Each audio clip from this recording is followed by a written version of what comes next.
মুফতি সাহেবের মামা আমার তারা কত এই মানুষটার বাড়ির সামনে একটা মাদ্রাসাও করছে, একটা মসজিদ করছে, উজানি মাদ্রাসা উজানি মসজিদের নমুনায়।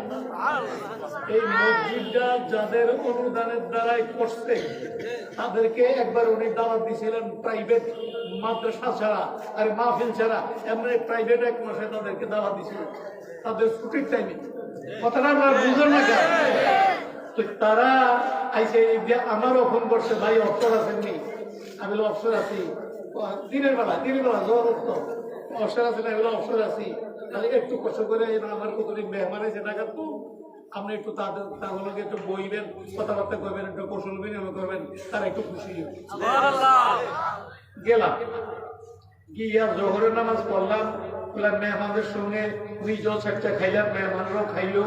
খাওয়ার পরে মসজিদটা একবার তো নামাজ পড়ে আইছে, ওখানে আবার তাদের মধ্যে কয়েকজন মসজিদটা পর্যবেক্ষণ একটু দেখার জন্য, তাদের অনুদানে মসজিদ তো আপনারা যেরকম একটু আগে মসজিদ সাহেবের হাতে দিচ্ছেন, আমরা কথা বল না।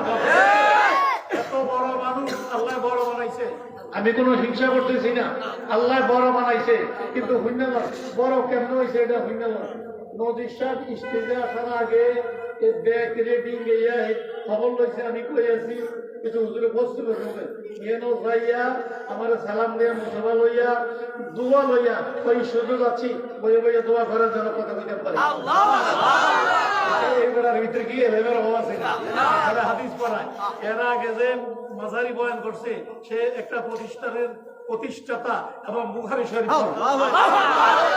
তাদের কাছে কি এলেমের আওয়াজ নেই, কিন্তু আলহামদুলিল্লাহ উজানির নাম শুনলে সাপের মাথায় উজারিয়া ওষুধ দিলে সাপ যেরকম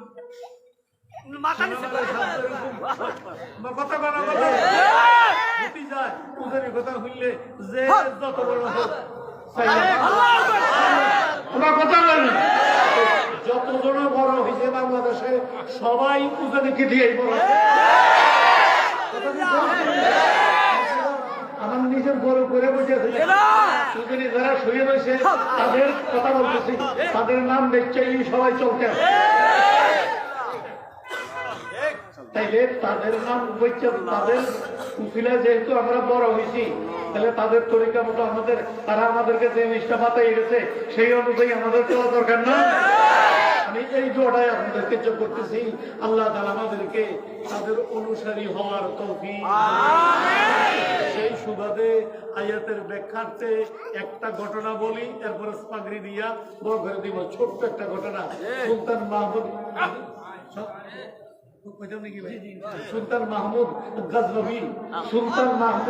গজনবী বিশ্ববিজয়ী সুলতান মাহমুদ গজনবী, উনি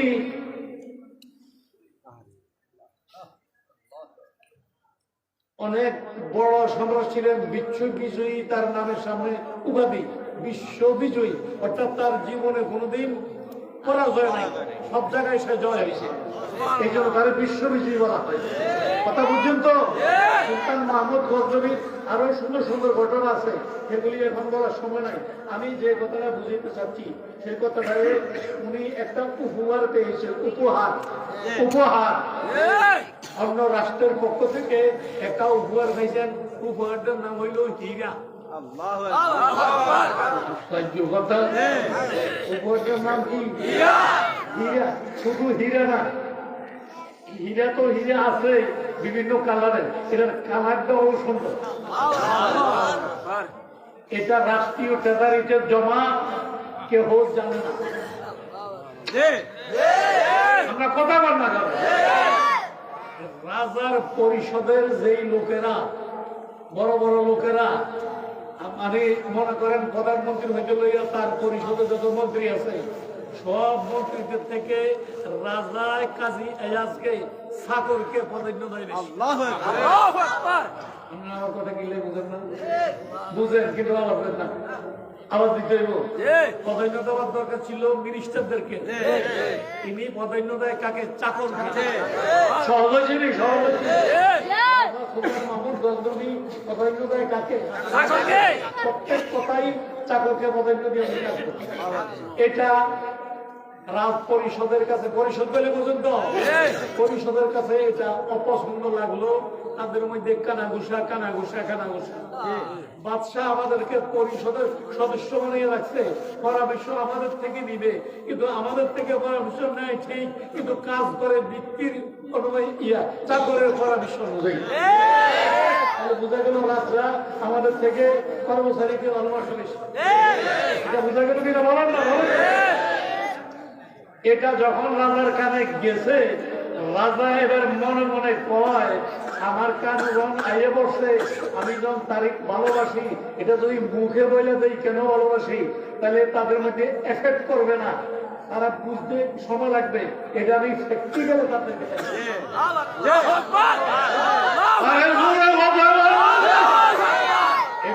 তাদেরকে প্র্যাকটিক্যালি দেখেন। আপনাদের এই এলাকায় প্রত্যেক মসজিদে আমি তাফসীর করি, কিন্তু এই ঘটনা কোথায় বলি নাই। এই আজকে বিসমিল্লাহ কইতে আসি, সুলতান আর কি কয় তিনি ডাক দিলেন সব মন্ত্রী মিনিস্টারকে যে অমুক দিন তোমরা সবাই একত্রিত হয়ে যাও। সবাই টাইম মতো একত্রিত হইল, বৃত্ত কাছে দিয়ে বইল। রাজা উঠে গিয়ে ট্রেজারি ভিতর থেকে ওই যে উপর পেয়েছে মুক্তারা, হীরাটা, এই হীরা আমাদের হীরাপুর না, হীরাপুরের গ্রামের কথা কই না, হীরা সাধারণ দামি জিনিস, হীরা এটা অনেক মূল্যবান। আর এক রাজা তারে প্রেজেন্টেশন দিয়েছেন, দিয়ে দিয়েছেন, উপঢৌকন দিয়েছেন, সেটা বুঝছেন তো? এটা এই পর্যন্ত কারিগর দেখা নাই। আজকে বাইর কইরা বিসমিল্লাতে প্রধানমন্ত্রীর হাতে দিচ্ছে। রাজার ঘরে বলেন না কি রাজার ঘরে কার মারা যাবে, এই জন্য বিসমিল্লা প্রধানমন্ত্রীর হাতে দিচ্ছে। দিয়ে কয় আমার এই জিনিসটা আমাকে অমুকে উপহার দিয়েছে, আপনার কি পছন্দ হয়েছে? জাহাবানা, শুধু পছন্দ হয় নাই, আপনার কাছে যে এত মূল্যবান জিনিস আছে আমরা আদৌ জানতাম না। এটা অনেক মূল্যবান এবং দেখতেও অনেক সুন্দর, আপনি যত্ন সহকারে রাখবেন। দামটা কেউ ভাবে এটার দাম মূল্যায়ন করার মতো মেমোরি আমার নাই। আমরা কথা বুঝলেন না? এইটার দাম, এই হীরাটার দাম মূল্যায়ন করার মতো মেমোরি আমার মানে অনেকটা। অর্থ কি বলেন না? অনেকটা। আমি রাজা ওয়ারা দিলাম, কথা বুঝলেন? এই হাবেশা গেলাম জাহাবানা, এত দামি জিনিস, এত মূল্যবান জিনিস আপনাকে প্রেজেন্ট শুন দিয়েছে, আপনি এই জিনিসটা ভাইয়ালকে বলতেছেন এটা বাংলা আমার দ্বারা সম্ভব হবে না, বরং আমি উল্টা আপনাকে অনুরোধ করবো এটা আপনার খুব যত্ন সহকারে আমার করতে পারে। এরকম ভাবে এই প্রধানমন্ত্রী থেকে লইয়া আরম্ভ করিয়া তার পরিষদের যত লোক আছে সবাই হাতে দিছে, সবাই তার প্রশংসা করছে। রাজা সবাই এই হীরাটারে বাঁধতে বলে দিচ্ছে, কেউ বাঁধে বাংলার মতো মানুষগুলো না কারো এত মূল্যবান জিনিস নষ্ট করে কেন? এই আর কি তাদের থিওরি তাদেরকে ঠিক আছে, এত মূল্যবান জিনিস নষ্ট করে কেমনে? কথা বোঝেন নাই? এই জন্য তারা, তাদের থিওরিও ঠিক আছে, এই জন্য তারা বানতে রাজি না। এবার ব্যাগ পরিষদের ব্যাগের শেষ করিয়া ওই যে চাকর কাজী আয়াজ আমার কথা বলে কাজী আয়াজের হাতে দিয়া দেখো তো এটা কি জিনিস? এটা তো আপনার পরিষদেরাই মূল্যায়ন করতে পারলো না, আমি এটার কি মূল্যায়ন করবো? এটা তো অনেক দামি জিনিস। আমি অর্ডার দিলাম বাঙ্গ। এই বাঙ্গ কথা কোয়ার বলার সাথে সাথে সে যেভাবে বাঙ্গার দরকার ঠিক এইভাবে চূর্ণ বিচূর্ণ বুঝিনি আমরা, এখনো বুঝে নাই। আপনারা কিন্তু বুঝছে হুকুমের লগে লগে চূর্ণ বিচূর্ণ করে লাগছে। রাজায় দিছে দমক, বেড়া আমার পুরা পরিষদ প্রধানমন্ত্রী হইতে পর্যন্ত কেউ এটা মানতে সাবাস পাইল না। রাজা দমক দিয়ে বসেছে, কর্মচারী রে তুই একটা কর্মচারী হইয়া আমার এই জিনিসটা ভেঙে লাগলি, এটা কামনি করলি বা জাহাবানা ভুল হয়ে গেছে, মাফ করে দিয়ে। তোমার কথা বললো তারপরে ভুল হয়ে গেছে, মাফ করে দিয়ে। আরে ভুল তো যেটা আমিও বুঝছি, কিন্তু 500 লেখা এটা ব্যাকের হুনাইয়া কম। আমরা একটু আওয়াজ দেন, আওয়াজ দেন। 500 ব্যাকের হুনাইয়া কম। আর এবার খারিছে খারি একটা কয় এই হীরা যত কোটি টাকা দাবি হোক, হীরার থেকে রাজা হুকুমের মূল্য বেশি। আমাকে হুকুম দিছে, আমি মানছি, আমি তার হুকুম পালন করেছি, তার হুকুমের সামনে আমি কি কেন বলি নাই, এটা হইল আমার কর্তব্য। এবার সবাই বলা বলে কইতেছে, এই জন্যই তো রাজা তারা ভালোবাসে। আমরা তো কিও কেন বলি, এই যে কি কেন বলে না, রাজা এমনি। আর ঠিক এবার আপনাদের সঙ্গে আমার কথা হইল, রাজা অস্থায়ী, কাজী অস্থায়ী।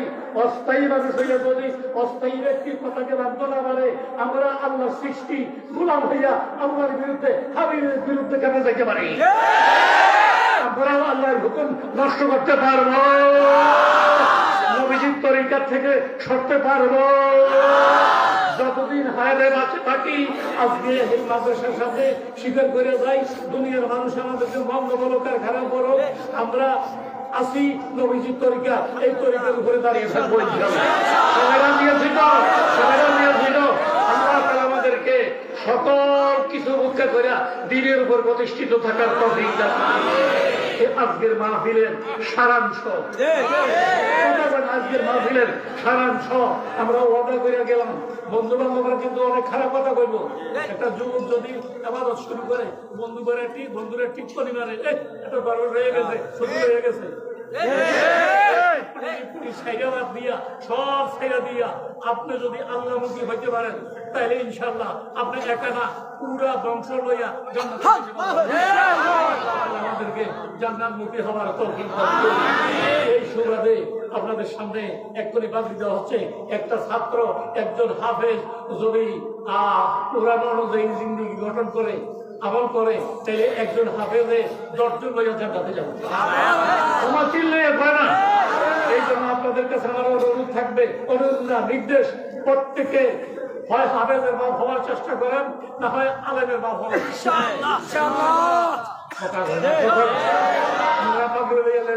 আমি কথা শেষ করে রেখেছি। কি লেগা এটা বুঝলাম, 1 মিনিট লাগবে। প্রত্যেকে আলেমের বাপ আর না হলে হাফেজের বাপ হওয়ার চেষ্টা করেন। কি লেগা মেগার হাফিজ সাহেব দিয়া নামাজ জানাজা পড়াইলে জানাজা হবে, এই ইমাম সাহেব দিয়া কেন্দ্রীয় মসজিদের ইমাম সাহেব দিয়ে নামাজ পড়াইলে জানাজা হবে, এই হুজুর দিয়ে পড়াইলে জানাজা আমাকে দিয়ে পড়াইলে কথা বলেন না। জানাজা হওয়া এক কথা, আর মন নিয়ে দাঁড়ানো এক কথা। আপনার বাবার লাশের সামনে, আপনার মায়ের লাশের সামনে আপনি যেই মন নিয়ে, ছেলে যেই মন নিয়ে দাঁড়াতে পারবে, আমি হুজুর সেই মন নিয়ে দাঁড়াতে পারবো। এই জন্য প্রত্যেকের জন্য অন্তত একটা সন্তান থাকে, যেন মা বাবার জানাজাটা নিতে চেষ্টা করি। হয়তো বলবেন হুজুর আমি তো এখন বিয়েও করি না, আমি আলেমের বাপ কেমনে হবো? আমি আপনাকে জবাব দেবো কবির ভাষায়, কবি আছে সব শিশুরই পিতা, সব শিশুরই অন্তরে। কবি নজরুল বলেছে, আজকে তুমি শিশু, আল্লাহ হাতে বাঁচাইলে আগামী দিন তুমি বাপ হতে চলছে।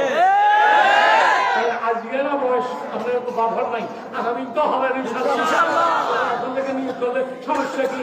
প্রত্যেকেই আলেমের অন্তত একজন হাফেজ বা একজন আলেমের বাপ হওয়ার চেষ্টা করবো। একই সকলের নিয়ত আসেনি, কি বলেন?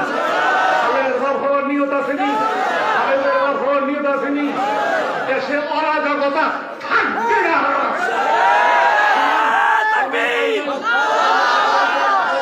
শুনতে পারি নাই, এই জন্য আরে সময়ের স্বল্পতার কারণে কথা বলতে